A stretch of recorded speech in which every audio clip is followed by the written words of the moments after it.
and gentlemen, and welcome to a news edition on Canal, Algérie. These are the headlines.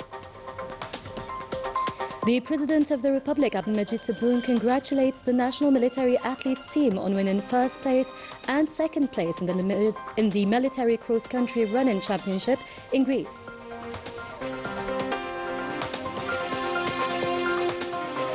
In accordance with the instructions of the President of the Republic, the construction of a water desalination and mineral extraction plant has started in the Tindouf province.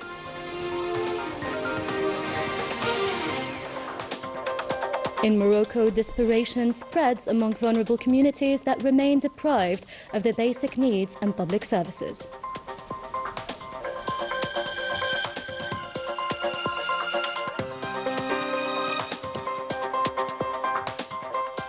Welcome back. First off, the President of the Republic, Abdelmajid Tebboune, congratulated the national military athletic team after their strong performance at the Military Cross-Country Championship held in Greece. Our national military team has secured both first and second place in 2 disciplines after competing against athletes representing 38 countries. In a message posted on his official social media account, the President of the Republic praised the athletes' achievements and wished them continued success in future competitions.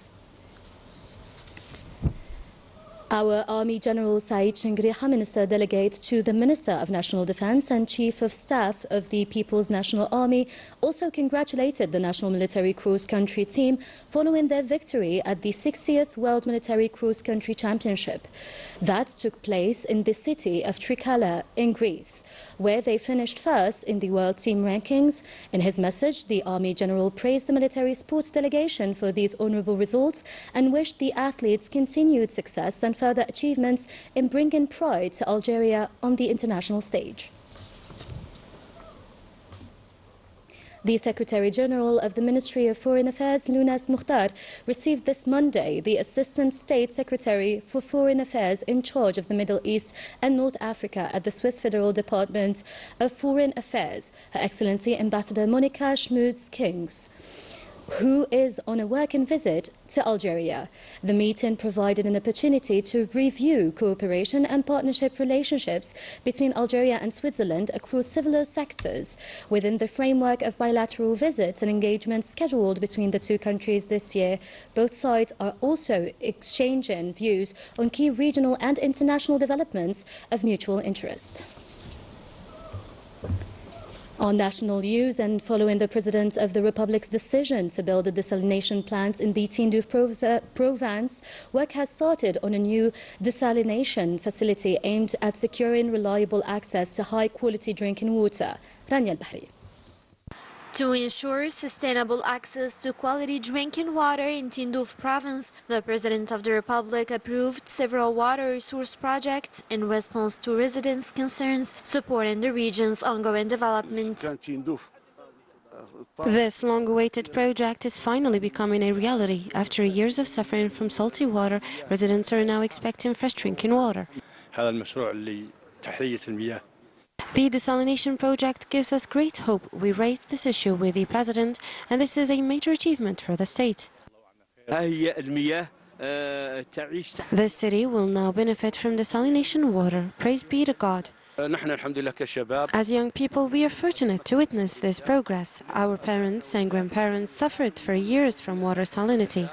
The projects include a new desalination plant, expansion of the existing facility, drilling of 10 boreholes, and construction of a wastewater treatment plant carried out with modern standards by Algerian experts. The desalination plant's capacity increased from 5,000 to 20,000 cubic meters per day, with an additional 10,000 cubic meters unit under completion. These efforts strengthen water quality, sustainability, and national water security. Construction on the country's largest grain silo in Rilizan province is underway. The facility, with a capacity of 1 million quintals, will serve as a major asset for local agriculture and is scheduled for completion next year. Rania Al-Bahri. With a capacity of 1 million quintals, the strategic silo project in Rilizan province is the result of an Algerian-Chinese partnership aimed at strengthening national grain storage capacity. I am pleased to be in Algeria to represent our Chinese company, which specializes in grain storage silos.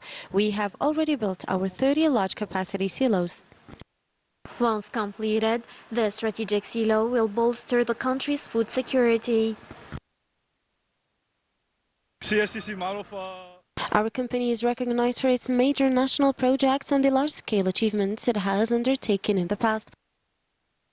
8 intermediate storage centers, each with a capacity of 50,000 quintals, are distributed across the country to be closer to farmers and facilitate harvest collection. We are counting on these new centers to alleviate the farmer storage shortage. The centers are an excellent initiative, with 3 to 4 located in each municipality. The approach goes beyond infrastructure. It covers the entire value chain, from the land to the silos, with ongoing technical support and guidance to optimize each step of the process. We provide support to the value chains, especially the cereal sector, and assist farmers with technical advice. Ghelizan province is thus establishing itself as a driver of agricultural development, combining production and storage within a comprehensive vision that aims to strengthen food security and modernize the supply chain. Known for its favorable and highly amazing conditions for arboriculture, Taraf province has recorded significant growth in production in recent years. This progress is largely attributed to the considerable expansion of arable land, along with the strong commitment of farmers supported by the government assistance programs. Najahtiya with more details.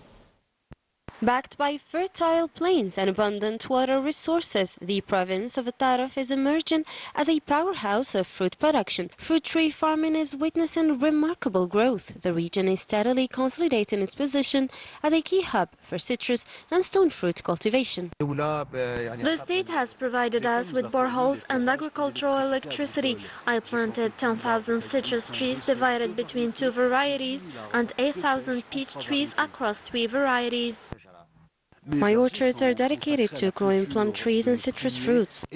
With a strong focus on organic farming, farmers benefit from structured technical support throughout the production cycle. The hands-on assistance in crop management is key to ensuring high and consistent yields. We are trying to reduce the use of pesticides. This year, we are experimenting with biological methods such as fruit fly traps, as well as integrated fish farming, which allows us to use the nutrient-rich water from the ponds to irrigate the crops.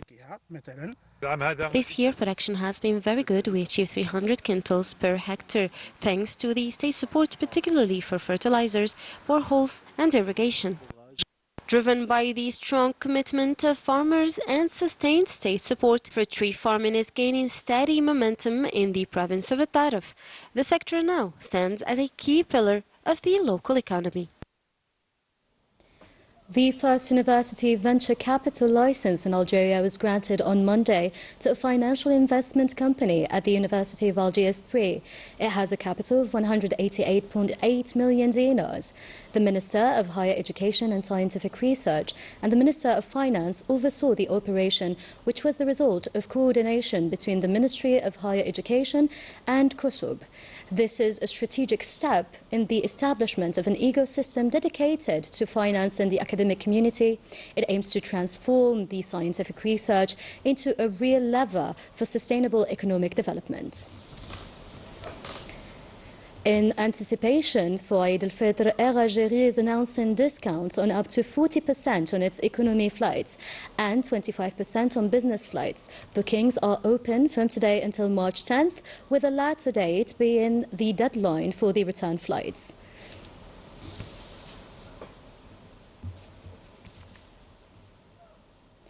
Across Morocco, neglected regions, widening desperation and state abandonment has left vulnerable communities deprived of basic services, dignity and any real prospects for a better future. More details with Najah Diyar. As inequality deepens across the country, fundamental rights such as education and healthcare are no longer guaranteed, but increasingly reserved for the privileged few, fueling a growing sense of injustice among many Moroccans. We are forgotten here. No one comes to see how we live. To get around with my mother, we have a donkey. The state does not provide us with any transportation. The growing divide between the most vulnerable and the affluent is starkly exposed in these isolated regions, where even basic transportation has become an unattainable luxury. We live in neglect. No one cares about us. We lack everything, even basic necessities like food. We are marginalized as if our lives do not matter. We live without electricity in the freezing cold of the mountains. Every night is an ordeal, and no one comes to see what we endure. Having stripped its people of their fundamental rights, the Mahsan now stands accused of extinguishing even the last remnants of their hope. Ladies and gentlemen, we have reached the end of our news edition. Thank you very much for watching Canal Algérie. Stay tuned. Good night.